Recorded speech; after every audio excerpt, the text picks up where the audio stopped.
ഇന്നാണെങ്കിൽ നമ്മളെ കോളേജിൽ ആർട്ട് ഫെസ്റ്റ് തുടങ്ങുകയാണ്. ഫസ്റ്റ് ഡേ ആയതുകൊണ്ട് തന്നെ നമ്മൾ കുറച്ച് നേരത്തെ എത്തിയിട്ടുണ്ടായിരുന്നു, കാരണം ഗസ്റ്റ് ഒക്കെ വരുന്നതല്ലേ. അവിടെയാണെങ്കിൽ നല്ല സൂപ്പർ ആയിട്ട് ഡെക്കറേറ്റ് ഒക്കെ ചെയ്ത് വെച്ചിട്ടുണ്ടായിരുന്നു. എന്നിട്ടാണെങ്കിൽ നമ്മൾ അവിടുന്ന് കുറച്ച് ഫോട്ടോസ് ഒക്കെ എടുത്ത് കഴിഞ്ഞപ്പോഴേ ഗസ്റ്റ് വന്നു.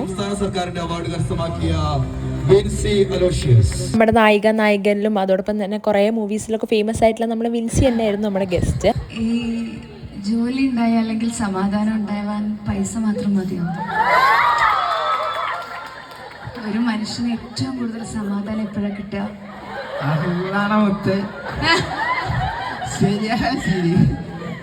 എത്ര വയസ്സായി?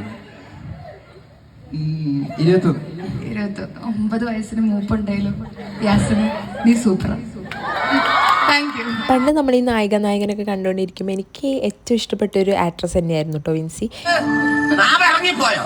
സ്ത്രീധനം മാത്രം കണ്ടുകൊണ്ട് ഞാൻ വളർത്തിയെടുത്ത ഒരു സാധനമുണ്ട്, അതെല്ലാം തകർത്ത് കളഞ്ഞില്ലേ? നമ്മുടെ നാടോടി നൃത്തം ദേവിക ഇവിടെ വന്നിരിക്കുന്നു. അങ്ങനെ ആ ദിവസത്തെ പരിപാടിയൊക്കെ കഴിഞ്ഞ് കുറേ നേരം കഴിഞ്ഞിട്ടാണ് നമ്മൾ അവിടെ നിന്ന് പോയിട്ടുണ്ടായിരുന്നത്. നൈറ്റ് സത്യം പറഞ്ഞാൽ കോളേജ് അടിപൊളി വൈബാണ്.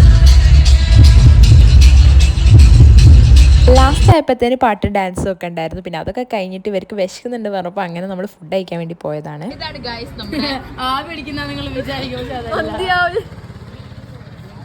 ഞാൻ വീഡിയോ എടുക്കുമ്പോഴത്തേക്കാണെങ്കിൽ ഇവർക്കൊക്കെ ഭയങ്കര നാണാണ്. അപ്പോൾ അതൊക്കെ കഴിഞ്ഞ് നമ്മൾ വീട്ടിൽ പോയി. അപ്പോഴത്തേക്ക് എത്രയുള്ളൂ, ബൈ.